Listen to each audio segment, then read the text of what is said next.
Hi, my name is Gil, K3GIL, and I'd like to take a few minutes and tell everybody about my recent experiences with DMR and in particularly a Anytone AT578UV mobile radio. I've been in DMR close to a year now, having started out with a plug and play 878 package from Bridgecom Systems, which got me on the air in less than an hour and got me enjoying DMR literally immediately. But after a while, I got reinterested in using my local analog repeaters. And I don't have any more external antennas because as I got older, I lost my enthusiasm for climbing on the roof and building and maintaining them. So I took them all down, I sold my HF gear, and just stuck with VHF and UHF, which is where I am today, except I've added DMR. I always like worldwide communications, long distance communications, and DMR gives me an opportunity to use VHF and UHF equipment and literally work the world. So I started out with the 878, and like I said, I needed some more range for more power for my analog repeaters in this area. And I looked around and I decided, you know what? The Anytone 578 looks like a great radio. I bought one of them from Bridgecom Systems, which is where I bought the D878, and again, I really enjoyed their great customer service, their fast shipping, their super support, and it's been a wonderful experience for the last month and a half that I've had the 578. It's right here behind me. I've got a picture of it up here on the screen, and you can see it's a nice looking radio. The microphone is a full function speaker mic that feels good in your hand.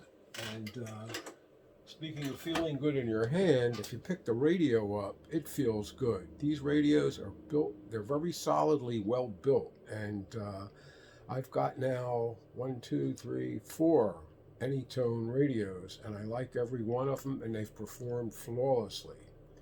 The 578 comes in two versions, dual band or tri-band.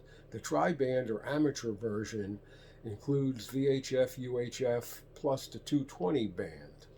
The commercial version is just VHF and UHF, no 220, but it transmits across all the frequencies.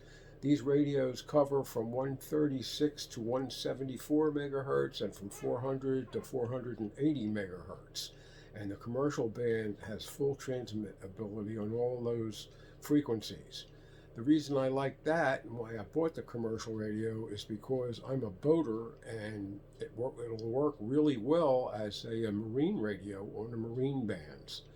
So it's kind of multifaceted for me, and I've really been enjoying it. Like I say, power wise, it's 1 watt, 10 watts, 25 watts, and 50 watts on VHF, 1 watt, 10 watt, 25 watts, 40 watts on UHF. The only minor disadvantage of the commercial radio is that you cannot program the frequencies from the front panel. You have to use the CPS program or software that you get after you get the radio and you download it on your computer. That said, let me mention that the CPS software is very user-friendly from my experience, and it's just worked great, and I've had absolutely an easy time learning how to deal with it. Another thing I want to mention that separates this radio from a lot of others I've had is the fact that everything on it is adjustable, and you, the user, can configure it and customize it for your particular application. The microphone has 4 buttons on it. The radio has 6 shortcut buttons on it, but they can be programmed long press, short press, so that actually doubles the number to 20 buttons that you can program. Some of the things you can program, besides all of the normal radio functions and that sort of thing, The screen, the full color screen on the 578 is very easy to see and very bright, and you can configure the different lines and different colors. You can even put in a personal background picture, so it has a lot of flexibility.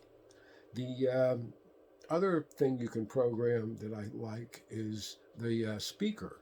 You can set this up to either use the speaker in the radio, which is very clear and very loud, or just use the speaker in the microphone, which is also very good, or use both.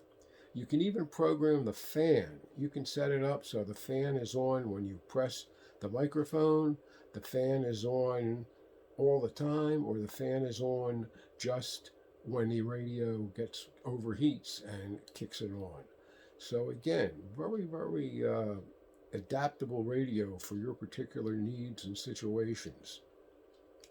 The other thing I like is Bridgecom systems. They've been great to deal with. They're a great company to work with, to buy your radios and accessories from, and their support and customer service is really, really good. The also advantage of buying from Bridgecom is Bridgecom University. They have a series of videos which they constantly update on all the radios they sell. And frankly, that's what made it so convenient for me to move up the learning curve and learn how to write code plugs and configure hotspots and do a lot of the technical stuff you need to do with digital DMR radio. The other thing I want to mention is the radio. The 578 has 200,000 digital contacts, 250 zones, 250 channels per zone, 10,000 talk groups, and 4,000 memory channels. It is also cross-mode, cross-band repeat, and has a digital single-band repeater. So you can literally do anything with this radio. And again, I'm just really happy with it, really happy with Bridgecom systems, and I just wanted to mention this to all of you. If you're interested in DMR, this is where to go and how to go. And I thank you all for listening.